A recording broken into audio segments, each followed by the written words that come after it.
Hi, here's a video about complaints and how to deal with them effectively and turn them into great opportunities to drive customer loyalty and sales.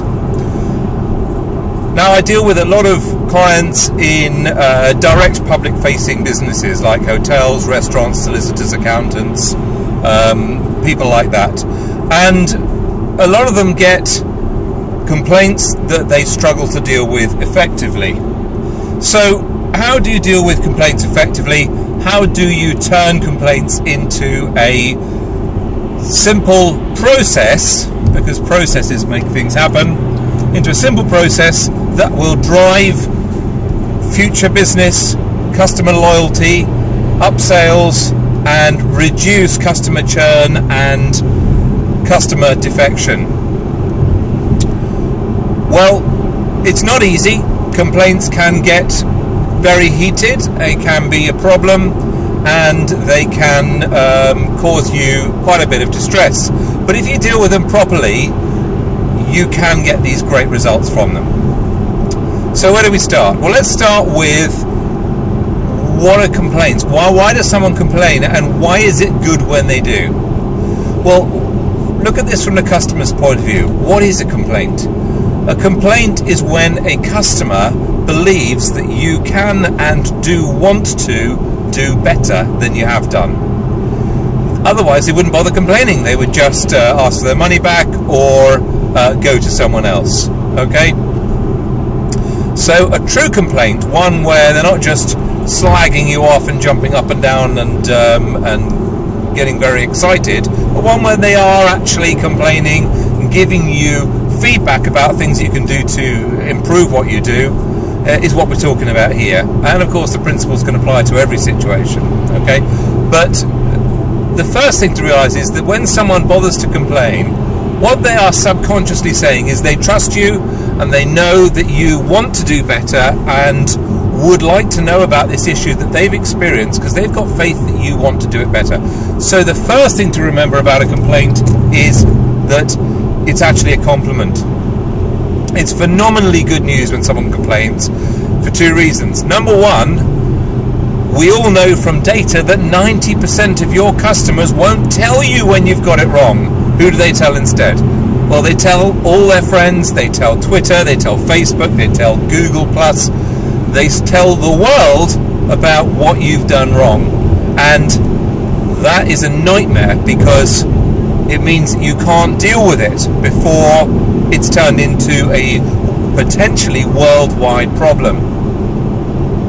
So, when someone complains, it's fantastic news because they're actually telling you rather than everyone else. And the second thing is, when someone complains, it gives you the most phenomenally great opportunity to turn them into loyal and supportive customers. Because let's face it, customers can understand that things could go wrong in your business. If you're a hotel, you can get your bookings wrong. You can mess up breakfast. If you're a restaurant, the chef can have a bad day, or the staff can be unprepared. If you're an accountant, you can make a mistake. It's possible. If you're a solicitor, you can get things wrong, and all sorts of things can go wrong. And what's that called? It's called normal. Things go wrong. So customers can accept that things can go wrong in your and any business. However, what customers cannot, should not, and will not accept is that you are not going to deal with them effectively when they do go wrong and they've told you about it. So when someone complains, treat it as a compliment. It's not something to upset you, annoy you, distract you, or make your life harder. It's a compliment. They're trying to help you improve your business. So, how do you deal with them? Well, you start with your customer focus mission. Why are you here? And remember, you are not here to sell your stuff. You are here to do something so brilliantly that people want to buy more from you, come back to you again and again and again, and tell all their friends how fantastic you are. So, you need to filter the way you deal with the complaints through this belief. You need to deal with a complaint in a way that will achieve that outcome. that will get people saying how fantastic you are, wanting to buy more from you again and again and again, and wanting to tell their friends how fantastic you are. Okay, it's not an argument, it's not a problem, it's a huge opportunity to prove to the world how great you are with your customer focused mission. Secondly, the customer's real needs. What do the customers really want from you? Well, they want three things, remember. They want to trust you, they want some attention, and they want you to make their life easier or better. Okay, so let's start with attention. When you get a complaint, say thank you. Thank you for telling me. It's great. Thanks so much. There was something I need to know. Give them some attention. Loads of eye contact, email replies, responses on the web to online reviews, all those sort of things. Give the person attention. Say thank you. That's great. Thanks for bringing that to our attention. Secondly, easier life. Stop and listen with a win-win mindset.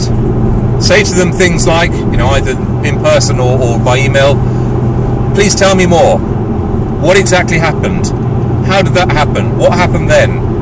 What do you think I could do about it?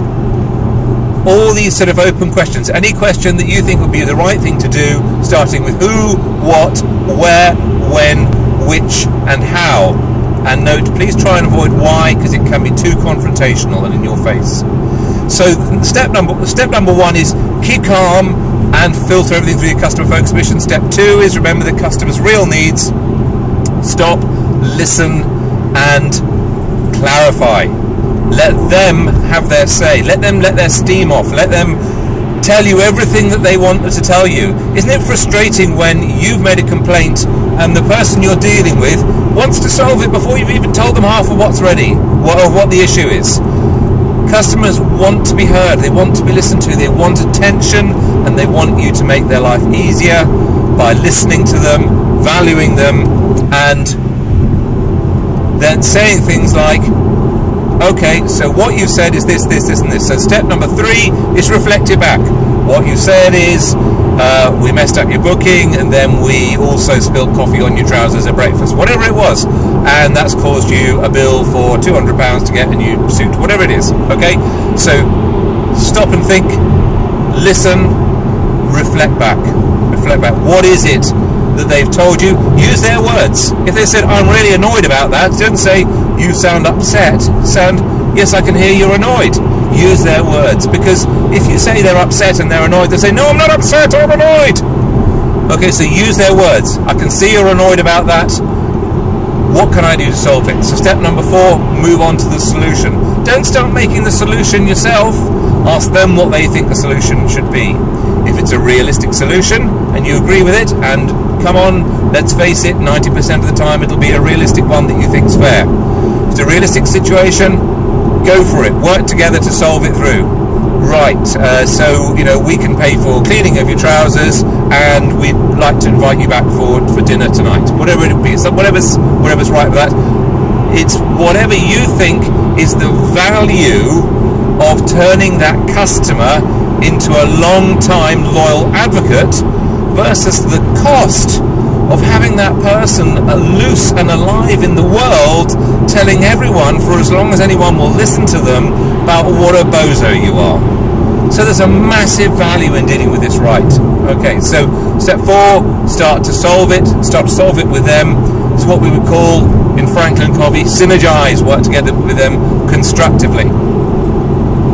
So you've reached a solution you're both happy with, and you have a great outcome. If you get to a situation where you can't agree with the customer, you do what we call agreeing to disagree agreeably. I really want to solve the problem for you, but I'm not prepared to give you a week's free holiday. I really am sorry this has happened, but I'm not prepared to write £5,000 off the bill. What do you think we should do about this? How can we go forward with this? How can we keep talking until we can reach a solution we're happy with? Now, 90% of the remainder will go for that. Eventually you will get them round. I keep going through that loop. But there'll be 2% or of total, 2% or so of total that you really can't deal with. And that's okay, you can't deal with everyone. It's okay to fire some customers, as long as you do it for the right reasons, having gone through the right processes. So don't be frightened of firing customers. You know, I've worked a lot in the pub trade, and of course certain people have to be barred for there and everyone else is good from the pub. So that's okay. So now you've got a solution, you've agreed it. Right, then what's the next step? They want to trust you. Well, you will already have built up trust through using this process, because it's a brilliant process, and then you confirm it to them either by talking with them if it's face to face, or in writing if it's done in writing. This is what we've agreed and this is what we're going to do. Then the other way to obviously get them to trust you is to make sure that the solution you've agreed is fulfilled excellently. It's fun. You actually do what you say you're going to do. Lining the obvious common sense, of course, but how many people mess that one up? Right, then we move on to the third principle. What's the third principle? The third principle is go the extra inch. So how do you go the extra inch with a complaint? Well, two things. First of all, just slightly over-deliver on what you agreed with them that you were going to do to solve their complaint. If you have agreed to buy them dinner on the house, get them a glass of wine on the house as well. Slightly deliver over and above. If you have agreed to provide a service for them free of charge, provide just a little bit more of that service. Give them something extra. Give them that little tiny extra inch. So that's the one thing. On your delivery, over-deliver by 1 inch. And the second thing is, go the extra inch with your processes.